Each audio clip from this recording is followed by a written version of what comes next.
اصل میں ہماری دعاؤں میں اللہ اپنے زمان میں رکھے ہمیں یقین ختم ہو گیا. ہم ظاہر پر دیکھتے ہیں. میں ایک دفعہ ایک چیز پڑھ رہا تھا, کئی بار میں نے بیان کی.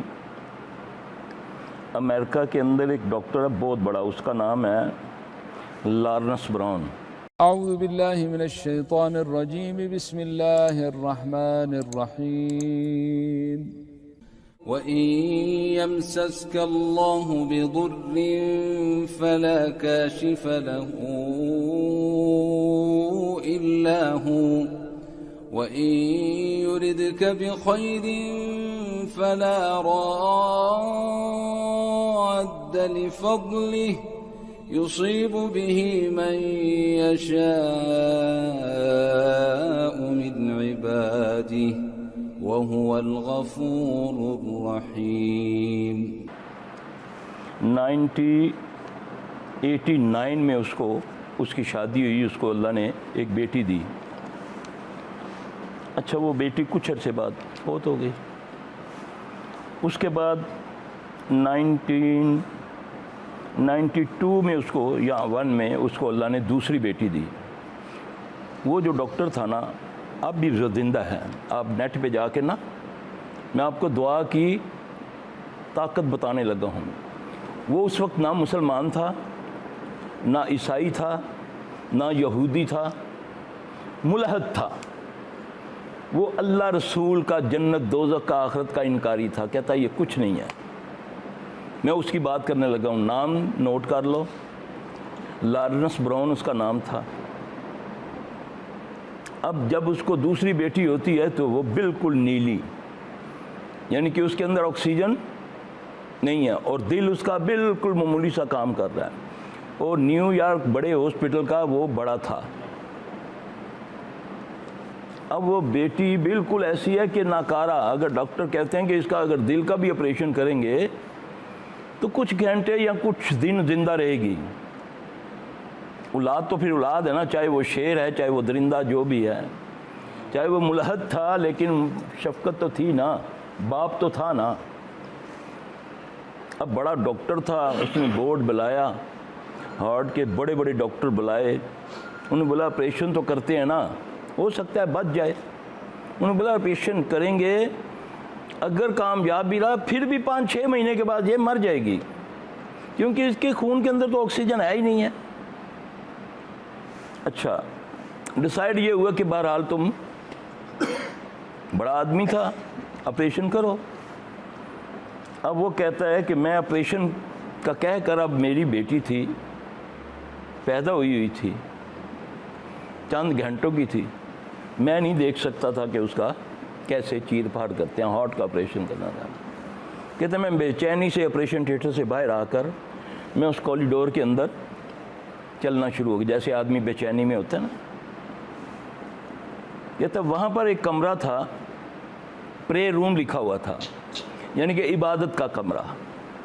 وہاں پر یہودی عیسائی جو چاہے, یہ نہیں لکھا تھا کہ یہ مسجد ہے. جو بھی جائے اپنے طریقے سے عبادت کرے. کہتا ہے میں نے بولا کہ یہ میں چیک تو کروں اللہ ہے بھی ہے کہ نہیں. یہ جو سارے کہتے ہیں اچھے اچھے بھلے آدمی جاتے ہیں, وہ کہتا ہے میں تھوڑی سی بے چینی بڑی میری, میں کمرے میں چلا گیا.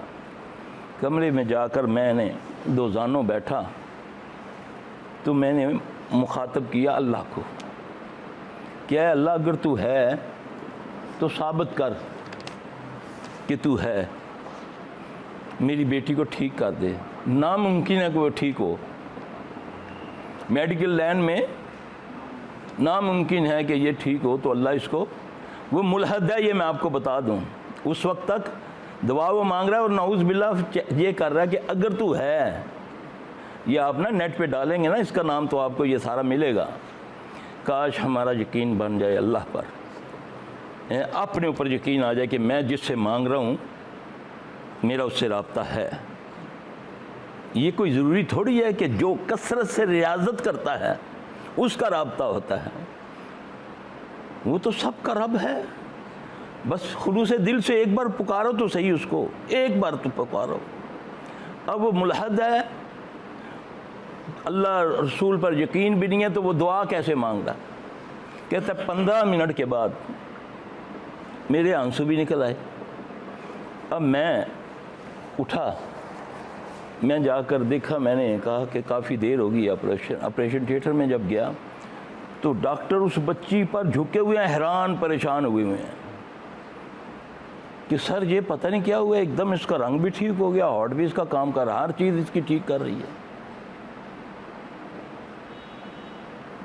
اللہ نے دکھائی نا اپنی برہان، طرف تھی نا اس کے اندر۔ اللہ تو سب کا ہے نا، رب تو وہ سب کا ہے۔ اب کہتا ہے کہ میرے دل میں خلش پیدا ہوئی کہ میں دیکھوں کہ یہ جو لوگوں میں گروہ بندی ہے، کوئی یہودی بنا ہوا ہے، کوئی عیسائی بنا ہوا ہے، کوئی کچھ بنا ہوا ہے، تو ان میں کون صحیح ہے؟ کہتا ہے میں گیا یہودیوں کے پاس، یروشلم تک گیا، اسرائیل تک گیا، میں نے تحقیق شروع کی ان کی کتابوں کی، دل مطمئن نہیں ہوا۔ پھر میں عیسائیوں کے پاس گیا، اٹلی تک گیا، بڑے بڑے جو ہیں ان کو بھی میں ملا، لیکن میرا دل مطمئن نہیں ہے۔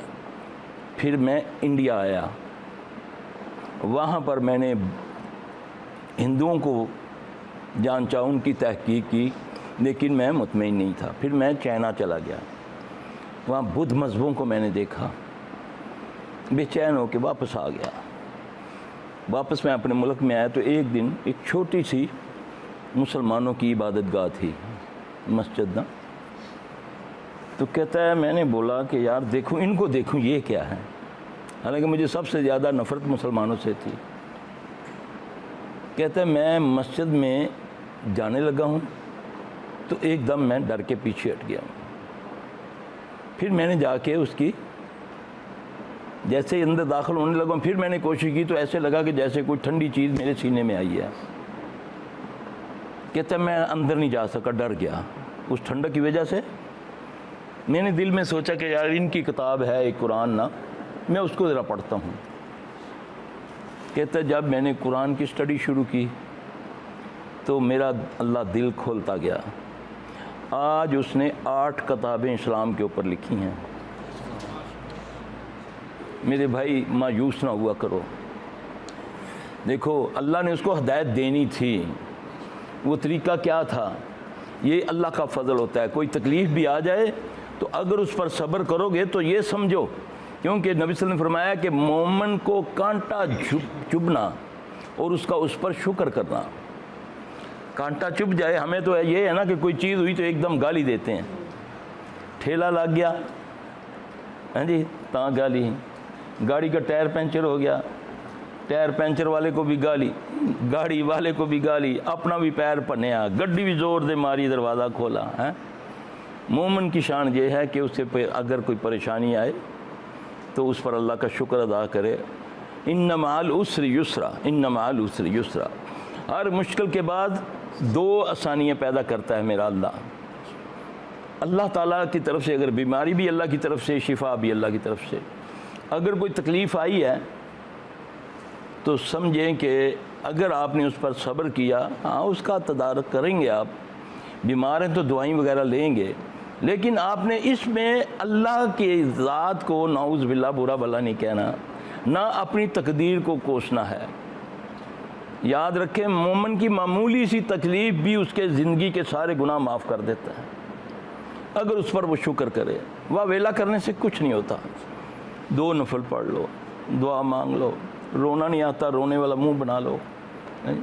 در در کی جو ٹھوکریں کھاتے پھرتے ہو، تمہاری رگے حیات کے قریب میرا رب ہے۔ کہیں جاتے ہو کوئی ڈھیریوں کو پوجتا ہے، کوئی جھنڈوں کو پوجتا ہے، کوئی گھوڑوں کو پوجتا ہے، وہ کیا کرتا ہے؟ اس رب کو جو رگ حیات کے قریب ہے اس کو چھوڑا ہوا ہے۔ ما یفتح اللہ للناس من رحمت فلا ممسک لہ وما یمسک فلا مرسل لہ من بعدہ وہو العزیز الحکیم۔ اس آیت کو تو پڑھ کے دیکھو، یہ سورہ فاطر کی آیت ہے۔ صحابی کہتا ہے ان 3 آیتوں پڑھنے کے بعد، ایک سورہ یونس کی آیتیں ہیں، ایک یہ اور ایک میرے دین سے ابھی نکلی ہے، یہ 3 آیتوں کے بعد میں بے نیاز ہو گیا تھا کہ جو کچھ ہے اللہ جو کر سکتا ہے کوئی اس کو روک نہیں سکتا، اور جو اللہ نہ کرنا چاہے کوئی اس کا کچھ کر نہیں سکتا۔ ان آیتوں کا یہ مفہوم ہے جا کرنا، یہ صرف سورہ فاطر کی یہ 2 نمبر آیت ہے غالباً، اس کو ذرا پڑھ لینا۔ اللہ تمہیں کوئی نقصان پہنچانا چاہے تو پھر تمہیں کوئی روک نہیں سکتا. جب ہمارا اللہ پر یہ بلیو ہوگا تو پھر اللہ کی مدد آتی ہے. اللہ پھر کہتا ہے، میں خود کہتا ہے اللہ، ان الذین قالوا ربنا اللہ ثم استقاموا، جو یہ کہتے ہیں کہ میرا رب اللہ ہے اور اس پر ڈٹ جاتے ہیں. اللہ نام ہے، اللہ اسم ہے، رب اللہ کی صفت ہے. نام صرف دنیا میں ایک ہے، اور جس چیز کا معنی نکلے وہ نام نہیں ہوتا. یاد رکھنا، وہ صرف کائنات میں ایک اللہ ہے، اس کا کوئی ترجمہ نہیں. باقی جتنی ہیں رحمان و رحیم، ملک القدوس السلام المؤمن المہیمن العزیز الجبار المتکبر، یہ اللہ کی صفاتیں ہیں. تمہیں یہ حکم ہے کہ میری صفتوں کے ساتھ میری مدد مانگا کرو. بیمار ہو تو مجھے شافی کہہ کے یا اللہ ہو یا شافی ہو.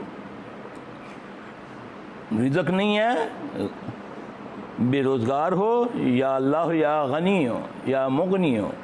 یہ صفتیں ہیں، یہ خود بتایا کہ میرے اچھے اچھے نام ہیں، ان کا وسیلہ پکڑا کرو. تو دعا خود کیوں نہیں مانگتے آپ لوگ؟ گر جاؤ نا، ذلیل کرو نا اس پیشانی کو اس کے آگے، وہ تمہیں کسی کے آگے نہیں جھکنے دے گا. ایک بار دل سے تو جھکو نا اس کے آگے. خود وہ وعدہ کرتا ہے، 5 وقت تمہیں بلاتا ہے، خود اعلان کرتا ہے، حیا علی الصلاۃ حیا علی الفلاح، آ میں آ مسجد میں آ، نماز کے لیے آ فلاح کے لیے آ، دونوں جہاں کی کامیابی میں دوں گا. میں اللہ جو مجبور نہیں ہوں، جو بے بس نہیں ہوں، جو کسی کے تابع نہیں ہوں، جسے چاہوں دو، جو چاہوں دے دوں، کوئی مجھے پوچھنے والا نہیں. وہ مجھے پکار رہا ہے، حیا علی الصلاۃ حیا علی الفلاح. پھر میں بھاگا جاتا ہوں، کوئی ڈھیڑیوں، کوئی درختوں پہ، کوئی پتھروں پہ، کوئی ہاتھوں میں پہن لیا، ہاں جی، کوئی کسی نے کچھ کروا لیا، کوئی کچھ کر لیا کہ یہ پہنوں گا تو یہ ہوگا، وہ کروں گا تو یہ ہوگا. اللہ اکبر کبیرہ. میرے بھائی، اللہ سے رابطہ 1 سیکنڈ سے بھی پہلے حصے میں ہوتا ہے. نبی صلی اللہ علیہ وسلم نے فرمایا، اللہ فرماتے ہیں اللہ کہ میرا بندہ جب ایک بار کہتا ہے یا ربی، میں 10 بار کہتا ہوں یا عبدی. وہ مجلس میں میرا ذکر کرتا ہے تو میں اس سے بہتر مجلس میں ذکر کرتا ہوں اس کا. وہ 1 قدم میری طرف آتا ہے، میں 10 قدم اس کی طرف آتا ہوں. یہ کس کو کہا اللہ نے؟ ہر اس کو جو اللہ پر بلیو رکھتا ہے کہ میرے نفع نقصان کا مالک میرا اللہ ہے، میرا مشکل کشا میرا اللہ ہے، میرا حاجت روا میرا اللہ ہے. وہ بے بس نہیں، باقی جو پیدا ہوا ہے وہ بے بس ہے، جو بھی ہے.